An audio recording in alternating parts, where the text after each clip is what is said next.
First off, I just wanted to give an update on how our stats were looking. Thank you, thank you, thank you to all of those that completed their summer reading stats.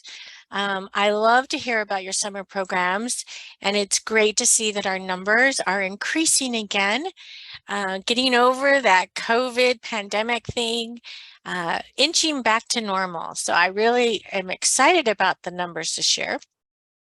You can compare to last year. It was less than 70 or just about 74,000 people participated in the tracking their reading portion.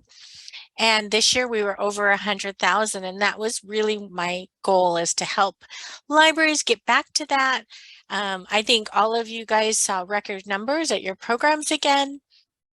Reading minutes were up 89 million reading minutes.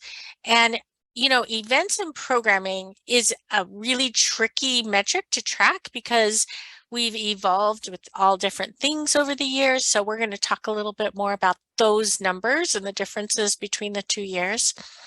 And then take and make kits, which were so huge last year. You can see those are going back down, but they are not going away. I have a feeling that many libraries have communities that are still expecting those and still loving those. And so I know they are time intensive, but some libraries are finding that it's really meeting a need in their community. So I'm wondering how many of you are going to continue with take and make kits. So you can go ahead and put your answers in the chat, whether you think you are going to continue the same level or reduce the number of take and make kits you expect to offer next year, or maybe even increase. So go ahead and put your answers in the chat there. We'll take a look. Some libraries are offering just 1 kit per month, and that's year-round. So this isn't just a summer phenomena. It's definitely a year-round service now. We can see that they're really popular in a lot of different libraries.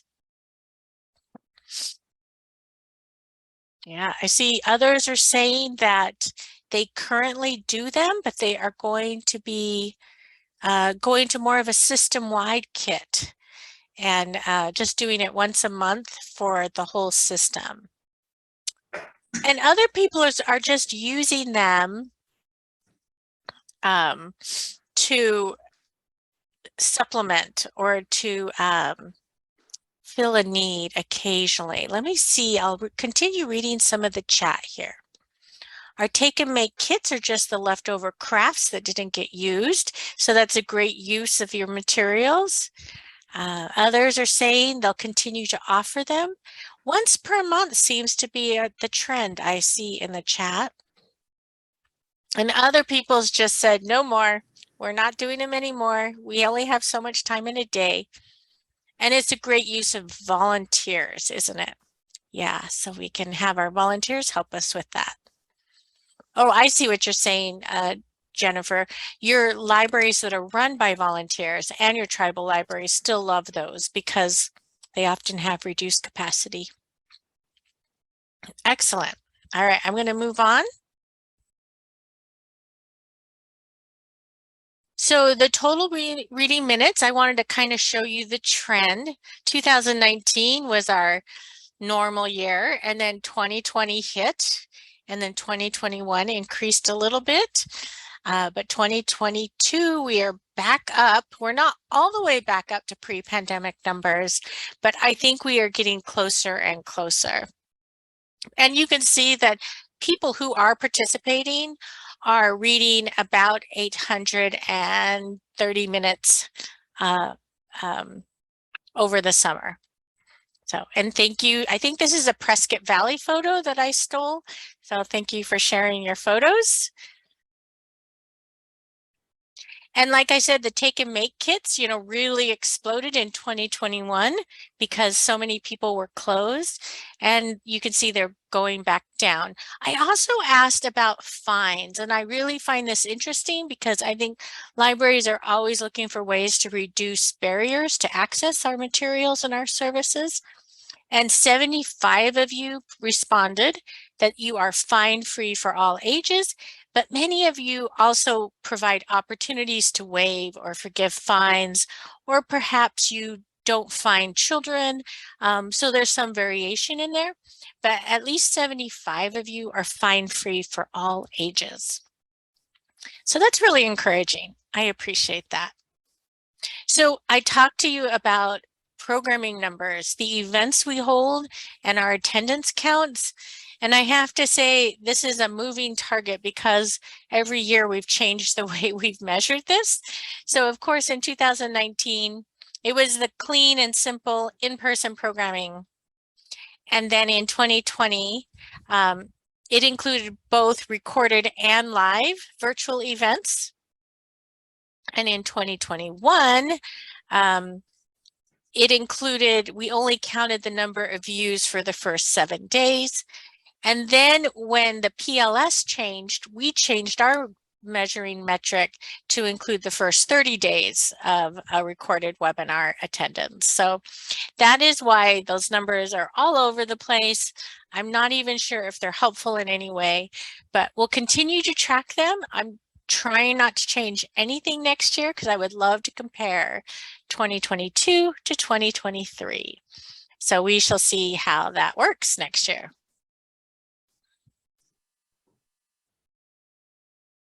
And then thank you for also gathering feedback from your patrons, because that's the best way you can tell if your program is meeting a need, is effective, is helping your community. And you can see that the patron and caregiver surveys in 2022 showed, between 90% of those who completed it felt that because of summer reading, skills were increased by participating in library programming. They were more confident, 77%, which is down a little bit. And all of the numbers were down a little bit, but I think it could just depend on who gathered those stats and how many people reported their patron survey stats. So that's another metric that I find really hard to digest, but yet we keep asking it. But what I love to read is what you share with me as some of the fun comments that you receive from your patrons. So here's a sampling, just a small sampling. Summer programs are great to keep kids busy, but this parent really appreciated how all the different ages in her family could do something together. And they were raving about library staff. They love you guys. They appreciate what you do. And even the adults are finding it very beneficial to participate in a summer program. And so they are looking for things to do, especially those who need free entertainment and free reading materials. The library is this source. They love prizes. We all know they love prizes. They want to stay busy. And I love this one the best. I got an excuse to read for as long as I wanted, and the activities were fun. That's one of those kids that their parent is probably telling them, put down that book and go do your chores. But if they have the summer reading program, they can say, but I'm getting my minutes. So that's always a good excuse not to do chores. Something new we did this year was we did a summer marketing campaign. We worked with a marketing company to help us. I guess they are considered a public relations firm, to help us develop some resources and tools to promote summer library programs. And so we created some flyers, we did some social media, we did some ad placement on social media, but we also created some social media toolkits. So I would love to hear how you guys promote and market your summer reading program. My goal was to increase knowledge, and here are some ways you can do that. You can increase knowledge about the importance of summer reading.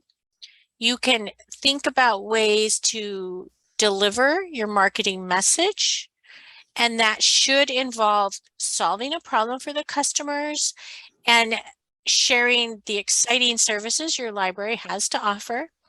And then just amplifying awareness. So including your library social media hashtags or your social media channel in your different posts so people can, you know, reshare and others are learning about it as well. We created a LibGuide, which was a great landing page for all our social media ads that we placed. And so if you would like to explore that, you can click on that link, or not click on it. You can type in that link and go browse the LibGuide. It does have some art from this last year. I'm getting ready to update it for next year, which we'll learn more about in a minute.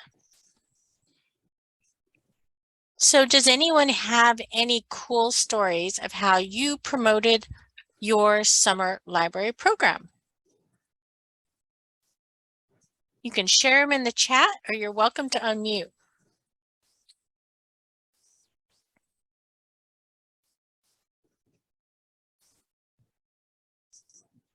Signs on garbage trucks. Tell us more about that, Gretchen. In fact, I would love for you to also share about your finisher sign that you had, your photo op. If you want to unmute and tell us about that, that would be great. Sure.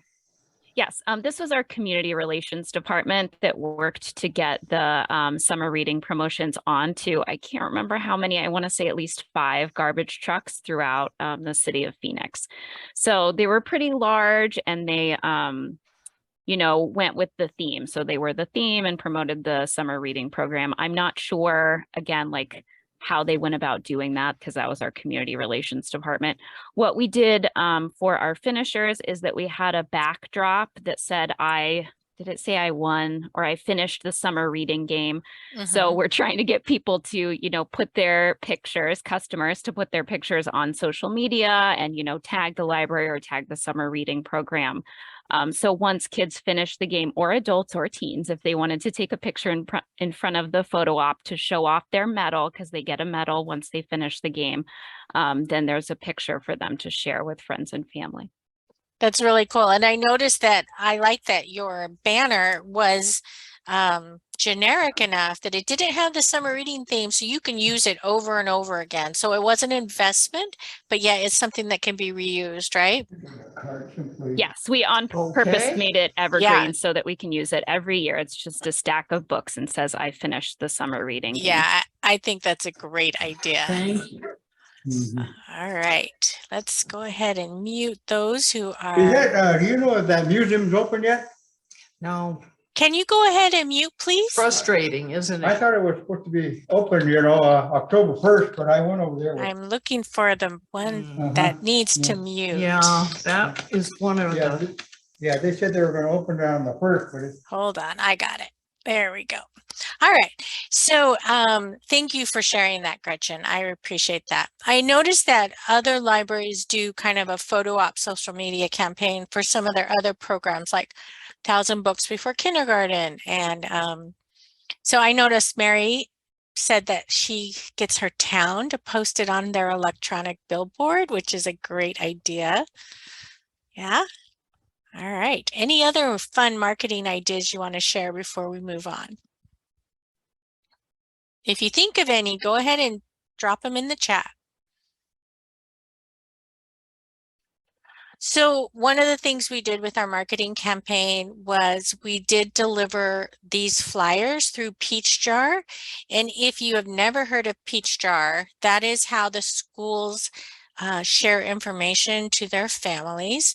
So we targeted school districts that were outside of the Maricopa County area, because Maricopa County does their own Peach Jar campaign. And so we shared these, and you can see the success rates. Over 31,000 people saw the views of the Spanish flyer, and it looks like the same numbers for both. So it probably was the same flyer in 2 languages. So the click-through rate on those emails was 10%, which I hear is pretty good for a click-through rate on those flyers that were sent out to families. So hopefully some of the families heard about a summer program, and these flyers are generic enough that they just encourage them to go to their local library. So wherever that might be. Another thing we did was create ad placements. So we encouraged them to learn more about summer reading, and it clicked through to the LibGuide. But these were targeted at a demographic that was not my situation, so I never personally saw these. So I would love to hear if anybody ever saw one of these ads on their social media. It would be great to hear. You know, they said that they had success, they have metrics for them, but since I wasn't part of the target demographic, I don't have children in that age range. I never saw them pop up on mine. I'm curious to know if anyone else saw them pop up on theirs. Oh, Melissa saw them. That's good. And Jean has kids that age, but didn't see them. That's interesting. Social media metrics, you just never know who's actually getting to see the ads. Yeah. The other thing Liveage did for us is we created some op-eds, I guess, bylines that they helped me write, and they tried to get them placed in media around the state. And so they were pretty successful, at least getting each of the articles placed in a couple of either digital or paper print materials. So that was fun. That was a fun experience to feel like I was a writer, even though they actually wrote these for me. Did you, did you know that that's what that means? Is they write them, we brainstorm the ideas, they write them, and then I approve them, and my name goes on it. It's magical. So that's what we did for some summer marketing. And there's another example of another article. So over the 4 months that we worked with them, they also helped us develop the social media calendars. They did 26 media placements, and they had over 2 million media impressions. And so we'll talk a little bit about the social media calendars in a minute, because I took what they did and I blended them with something else. So here's another article that they were able to get placed. It was a great story about Apache Junction's Books and Brews book club. So that's another fun thing that we promoted. And the Prescott's book challenge. So they were able to get some information out there about that. Oh, I guess Battle of the Books is what that one was called. And then we kind of did a wrap up with a reading list. So that was our final one that we did. So the social media toolkit, which I really appreciated, and you guys can reuse any of the material I shared during the summer.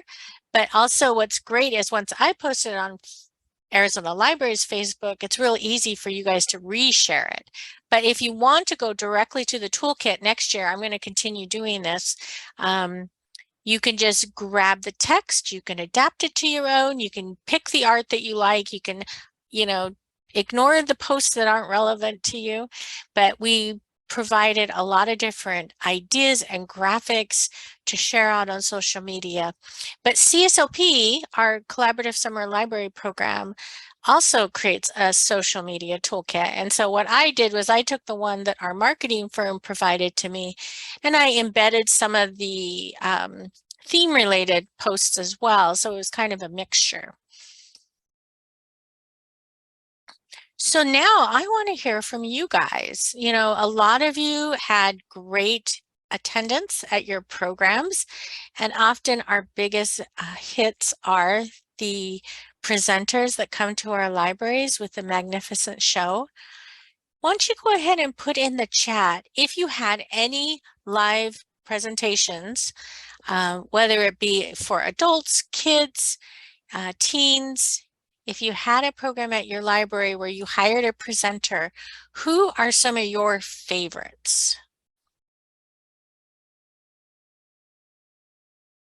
So I'm going to give you guys a minute to put that in the chat. Oh, local authors are always amazing. Molly, yeah, I love her books. John Fitzsimmons, he's a magician. Yeah, the Zoom magic experience. This picture, he does a virtual and he does an in-person one. So he had the option. Wildman Phil. I noticed that reptiles were pretty big this summer. A lot of people love the reptile shows or the animal shows. So we had Jungle Jill, Wildman Phil, Radical Reptile. Are there any other reptile presenters that are really popular besides those three that are on the screen?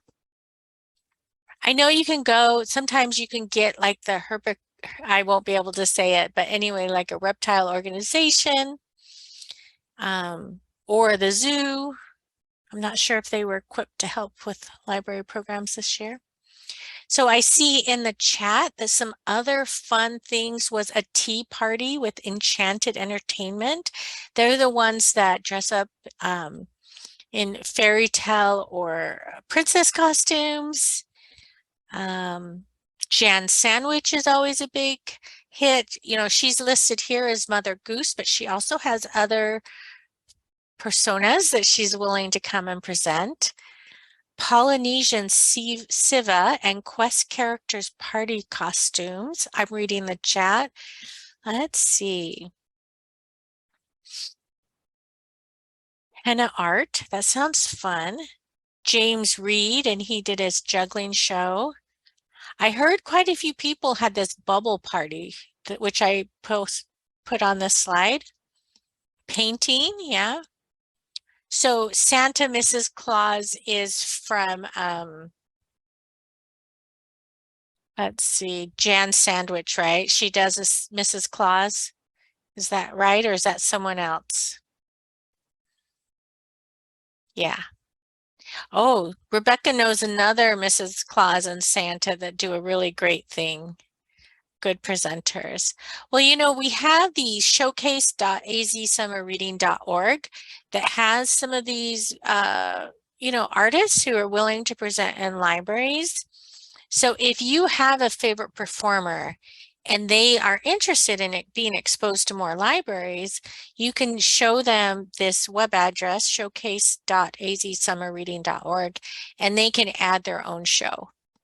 So if you ever have a favorite that's not in the showcase, you're welcome to add that. Rebecca said the WaterWise program is also really good. And U of A is also their extension services. If you haven't worked with your University of Arizona Extension Cooperative, I think is their full name. They have some great outreach programs, cooking, gardening, health, STEM. They do a lot of different things. So, all right. Great sharing of performers and presenters in your libraries. I think those so nice to be back in full swing again. But we also offered, I noticed Maricopa County still had quite a few virtual streaming options, and they were still really popular. So many of our patrons are getting used to having services delivered many different ways than we used to in summer. All right, now it's your turn to share what you found helpful and exciting this summer. If any one of you would like to unmute and share an experience you had that you felt really proud of, or something that you had a question about, or maybe just an idea you hope to implement next year. I'd love to hear your ideas. We have about 5 minutes for anybody to unmute and share, and you can tell me all about your summer reading. Maybe we can learn from each other a little bit.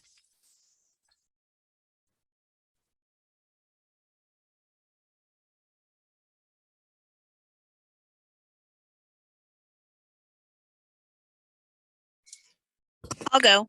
This is Stephanie in Apache Junction. Hello. We've done the read to bead the last 2 years with our school age kids, and we had some overlap from the 2 years on the type of bead you can get. And I'm just wondering if other libraries out there, how many years have you done bead to read before they're like, we don't want to do beads anymore? So tell me, is that really like a it. string and they add beads for how long they read? Yes, and so extent the beads get cooler, niftier Mhm. as the more they read. So they got a bead every 100 minutes. Mm. And then I threw in a couple because it was really hard to find beads with a wide enough hole to fit on the chain. And so they could do a necklace or a keychain that they could put on a backpack or whatever. But I also did the brag tags. So they got a brag tag in that mix, and then they could pick, you know, at 1,000 minutes, they got to pick whatever bead they wanted another one of. And so they got like 10 to 11 beads when they finished. Gotcha. But you But- feel like your group has had that long enough that they're looking Well- for something new? I'm just wondering because I don't want to get to that point. I don't want them to be bored. So I'm like wondering how many years you can go and still do bead to read. Has anyone else done bead to read? I've heard of people doing brag tags. I'm not sure how many libraries are doing the beading. If you are a bead to read library, go ahead and jot that in the chat. Or if you have another incentive program you want to share, maybe you can inspire us to try something new.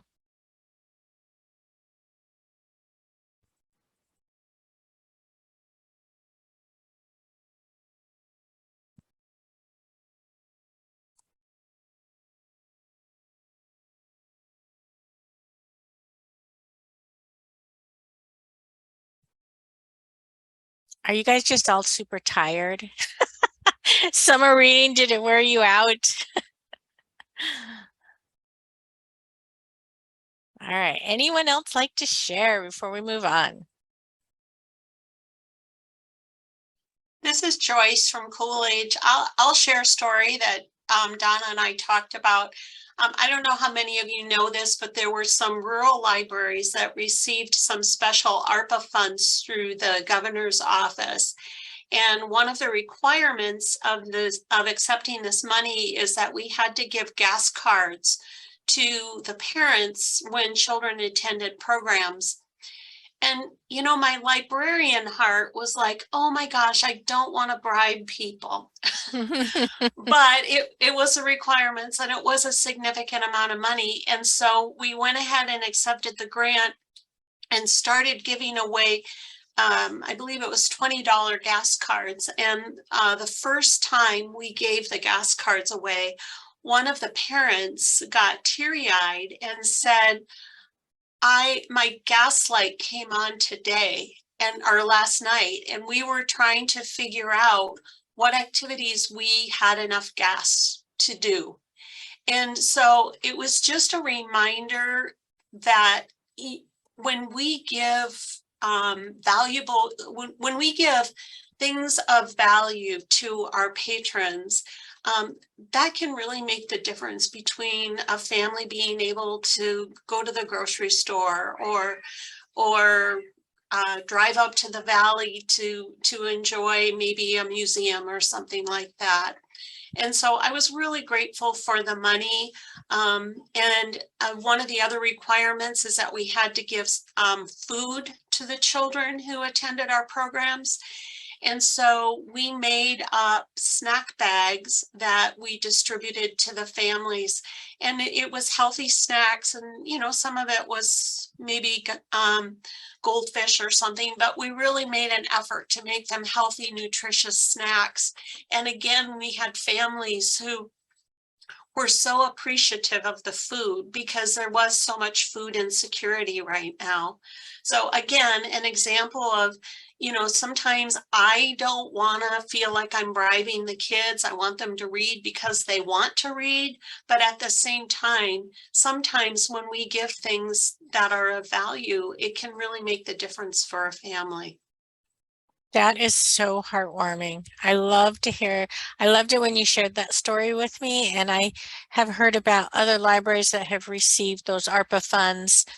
And I thought it was a big, heavy lift to handle that grant, but you made such a big difference. Thank you so much for sharing, Joyce.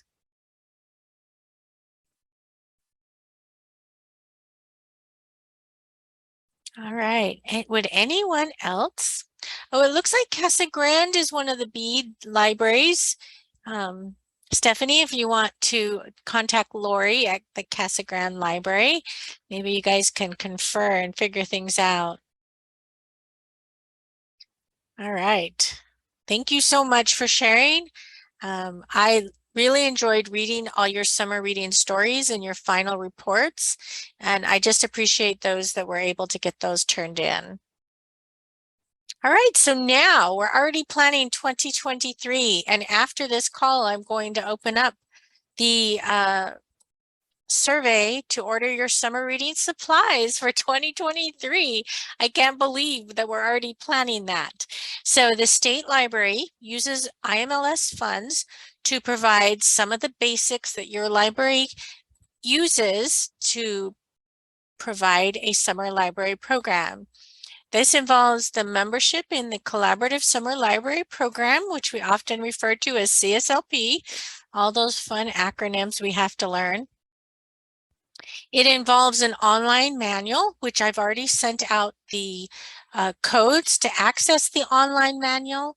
And so everyone should have access to the artwork already, all of the programming ideas and other things that are included in the online manual. When you go to order your supply, if your library would like a USB, go ahead and request one. You know, we mail those out, so it'll take a little longer, but if your library needs one, we'd be happy to provide a USB.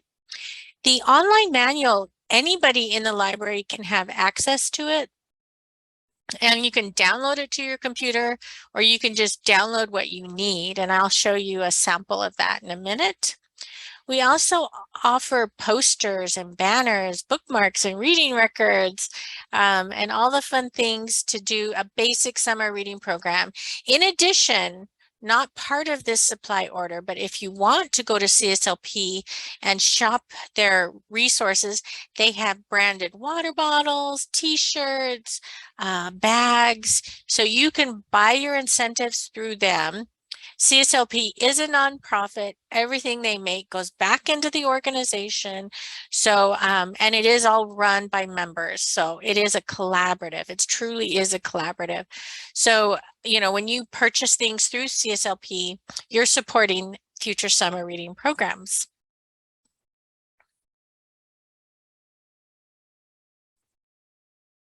So the artwork is fabulous. So we have the artwork by Frank Morrison, and the theme is all together now for 2023. Oops. And in 2024, just to give you a sneak peek, its adventure begins at your library, and the artist will be Juana Martinez Neal, who is an Arizona resident, which is awesome that the artist lives in Arizona. So we're excited about that. So I am going to do a stop share, and then I'm going to show you how to navigate the online manual. So let me get that. It always takes me a minute to make sure I share the correct screen.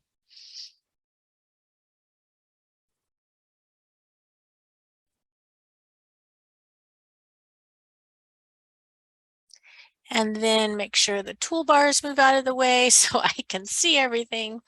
All right, so to access the online manual, I sent an email out to my summer reading contact at each of the libraries, and it has a code to get in there. And are you guys seeing my website yet?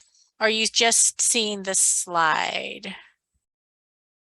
You guys are just seeing the slide, I bet. I think we can see the website. Okay, you can see this moving? Yes. Okay, great. Yes.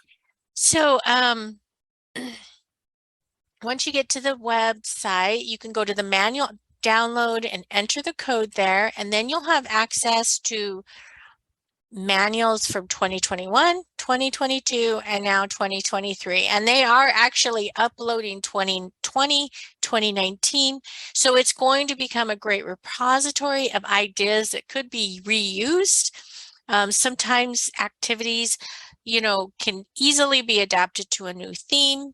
Many of our programs that we do work with any theme, so all of that will be available. The artwork is also completely available to use from any of the years. I'm trying to remember what year we started owning all our own artwork, but it will be eventually uploaded here. So if you wanted to download the entire manual, you can go to the full manual, download it to your computer, and then you have it. But there are other ways of searching the manual. So if you are online, you can search by age group, you can search by material type, you can just get the graphics if that's what you need, or maybe your website team needs the graphics right away. If you are interested in looking at the book list, the recommended book list, you can just download that. If you want the full manual, programs, and then standalone printables. So once you're on this page, there's a lot of different ways you can download parts of it. So maybe you're only in charge of early literacy. You can just download the book list. So there's lots of ways to interact with the online manual. This is also where they will share new things that sometimes get added after the manual is created. So that's another great thing about this. Then I'm going to see if I can get my toolbar to move so I can.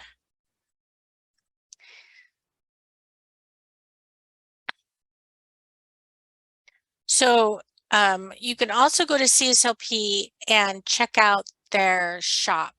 So you can go in there and browse the different items that they have for sale. And that's another way you can learn about the products that are available. But for summer supplies that the state library provides, when I send out the survey link, it will just have images of the items that are available through the state library. Then we also have coming up an annual virtual symposium for summer reading, and this is put on by the Collaborative Summer Library Program. And so it will be on December 8th this year. Registration will open up probably the first or second week of November, about a month ahead.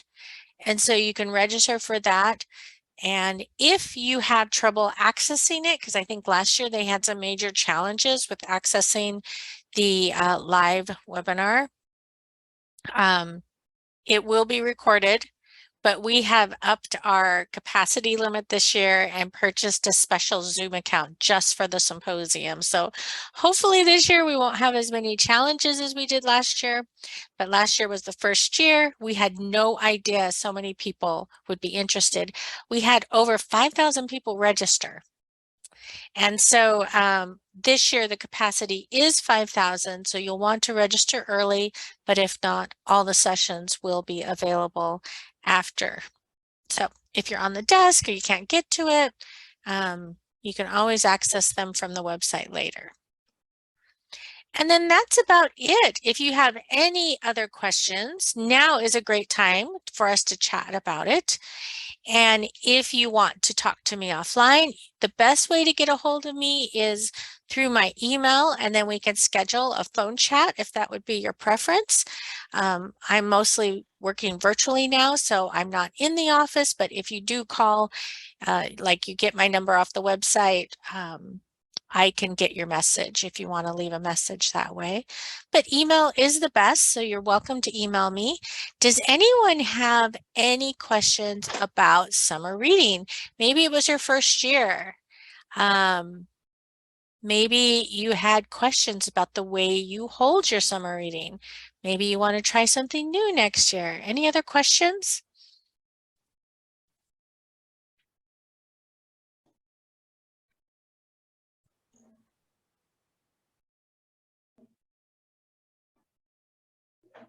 All right, I'm going to do stop record, and